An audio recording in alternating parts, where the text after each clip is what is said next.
और ये बड़े तादाद में इस बार मिल रहा है, इसकी चर्चा ज़्यादा हो रही है। लेकिन जब से नीतीश कुमार जी बिहार के मुख्यमंत्री बने हैं, तब से लगातार रोज़गार लोगों को मिल रहा है, लगातार नौकरी मिल रही है। लेकिन इतने बड़े पैमाने पर ये पहली दफ़ा हो रहा है, इसलिए ये ज़्यादा चर्चा में है। आपको मैं बता दूं, मेरे विभाग में, ग्रामीण विकास विभाग में 10,47,000 स्वयं सहायता समूह गठन हुआ है। 1,30,00,000 परिवार तक पहुँचे हैं और 1,30,00,000 परिवार आज बिहार में आत्मनिर्भर है। 2 टाइम की रोटी के लिए उसको किसी महाजन का सहारा नहीं लेना पड़ता है, किसी के आगे हाथ नहीं पसारना पड़ता है। ये काम बिहार में हुआ है और अनेक विभाग में, चाहे स्वास्थ्य विभाग हो, चाहे सिंचाई विभाग हो, लघु सिंचाई विभाग हो, जो भी विभाग है, कृषि विभाग है, सभी पे लगातार बहालियाँ हो रही है। लेकिन ये लार्ज स्केल पर, इतने बड़े पैमाने पर जो बहाली हुई है, ये चर्चा का विषय है। इसका श्रेय बिहार की सरकार और बिहार के मुख्यमंत्री श्री नीतीश कुमार जी को जाता है। ये जुमलाबाज लोग जो कहते थे कि साल में 2 करोड़ नौकरी देंगे, आज जुमलाबाज लोग भी यही रास्ता अख्तियार कर रहे हैं। लेकिन इक्का दुक्का बहाली हो रही है। वहाँ तो बहाल लोग को हटाया गया, वहाँ तो जो काम कर रहे थे उनको हटाया गया और लगातार दिल्ली की सरकार ने काम कर रहे लोगों को हटा करके उनके सामने समस्या खड़ी की। बीजेपी कह रही है कि उनके शासनकाल में ये घोषित हुआ था नियुक्ति का, साथ ही कह रही है कि इसमें पैसे का घोटाला हुआ है, पैसे लेके बाहरी दूसरे राज्यों अगर का अभ्यर्थी को मौका दिया। उनके शासन काल में हुआ था तो दिल्ली में किसकी सरकार है, बगल में उत्तर प्रदेश में किसकी सरकार है, बगल में मध्य प्रदेश में किसकी सरकार है।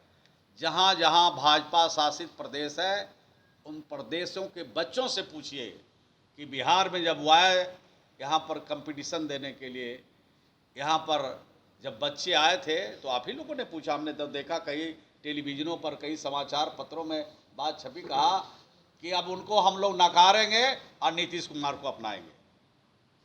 कह रहे कि पैसे लेकर दूसरे राज्य के अभ्यर्थी को यहाँ पे ले। अरे भाई, जो आदमियों को सिर्फ गलत झलकता है वो गलत ही आरोप लगाता है। कुछ प्रमाण के साथ बोलना चाहिए। जिस बच्चों में टैलेंट होंगे, जो बच्चे प्रतिभाशाली होंगे, जिन बच्चों में प्रतिभा रहेगी, उसको कोई नहीं दुनिया की ताकत रोकेगी।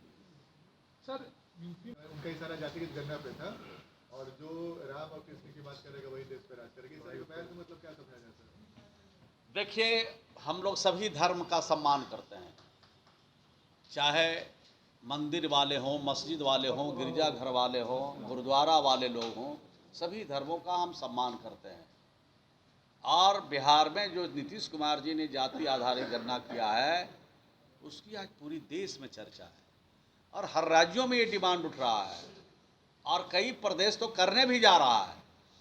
तो इतना अच्छा काम किया, इतना नेक काम किया, जो समाज का जो गरीब लोग है, चाहे किसी भी जाति का हो, किसी भी धर्म का हो, किसी भी मजहब का मानने वाला हो, गरीब है और आज़ादी की इतने दिन बाद भी उनके घरों तक अगर रोशनी नहीं पहुंची है, उनको अभी तक आज़ादी के बाद उनको कोई सरकार का लाभ नहीं मिला है, अगर उसके लिए अगर सरकार योजना बना के काम कर रही, तो ये कहाँ किसी जाति के खिलाफ ये बात है, कहाँ किसी धर्म के खिलाफ बात है।